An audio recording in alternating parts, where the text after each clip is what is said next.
Videotutoriál, animácia rozpadu kocky. Takže vytvoríme si materiál s odleskom zelenej farby, napríklad to bude kocka.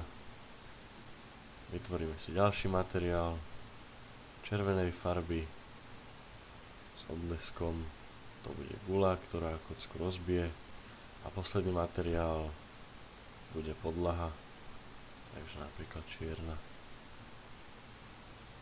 Takže môžeme začať, vytvoríme si podlahu, posunieme ju nižšie, potom si vytvoríme kocku a guľu posunieme hore. Tak, keď už máme tieto tri veci, tak môžeme aplikovať materiály. A teraz pomocou pluginu Trowsy spravíme z kocky 100 kusov, napríklad.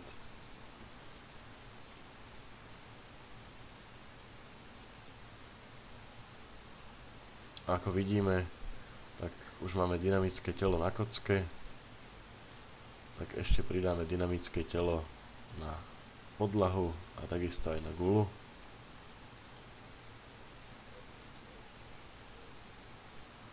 A tým pádom máme všetko dynamické.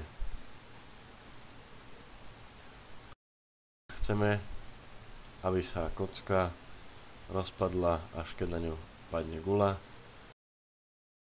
Spúšťač až pri kolízii. Tým pádom sa nám rozbije, až keď dopadne guľa. Čo sa týka animácie, tak takých 150 frameov by bolo akurát. Pridáme kameru.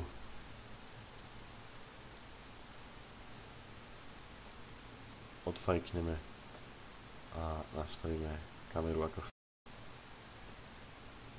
Keyframe prvý, pustíme si to približne na 50. frame, to môžeme trochu priblížiť. Ďalší keyframe a na poslednom frame